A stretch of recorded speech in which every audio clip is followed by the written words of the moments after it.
பைபிளையே குழி தோண்டி புதைக்கிற ஆளுன்னா கையை நீட்டினா மோசையை தான் நீட்டணும். இப்போ அவரே என்ன பண்ணுற, எதை எடுத்தாலும் தேவ சமூகத்தில் கீழே விழுந்துடுறாரு. Price God. இப்போ அவர் கேரக்டர் மாறி போச்சு, எல்லாமே சேஞ்ச் ஆகி தெரிஞ்சு போச்சு. என் நம்பிக்கை இப்போ தேவன் தான். அல்லேலூயா. அது போனால் அவர் தேவனை தேட போனார். அதிகாலையில் காலையில் எழுந்திரிச்சு அப்படி தான் அங்கே எழுதியிருக்குது யாத்திராகமம் புஸ்தகத்தில். நீர் விடிய காலையில் ஆயத்தமாக என் சமூகத்தில் வந்து அதிகாலைமே நெல் அப்படி தான் போனார். அதிகாலையில் போனார். ஒரு நாள் போயிட்டு பார்த்தீங்கன்னா 40 நாள் காணா.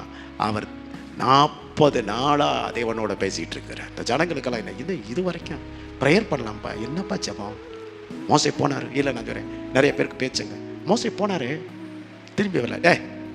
ஜெபம் பண்ணால் 5 நிமிஷம் ஜெபம் பண்ணலாம், 10 நிமிஷம் ஜெபம் பண்ணலாம், அரை மணி நேரம் ஜெபம் பண்ணலாம், 1 மணி நேரம் ஜெபம் பண்ணலாம், 3 நாள் ஜெபம் பண்ணலாம்டா மிஞ்சி. அதனால் 40 நாள். அவன் செத்த நேரம் புல்லு முளைச்சிக்கலாம். போன இடத்துல ஏதோ கரடியோ ஏதோ ஒன்று அடிச்சு அவன் செத்துருப்பாயா. நீ இன்னும் மோசே நீட்டு இருக்காவா, கையில் கிடக்கிறதெல்லாம் கலட்டு. மோசையெல்லாம் செத்து ரொம்ப நேரம் ஆயிடுச்சு. கொண்டா. Praise God.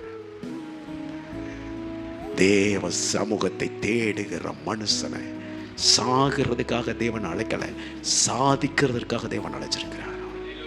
அல்லேலூயா. அதிகாலையில் நீ தேவனுடைய சமூகத்தை தேடுவாயானால் உன் நம்பிக்கை எதுவாக இருக்கும்? தேவனாக இருக்கும்.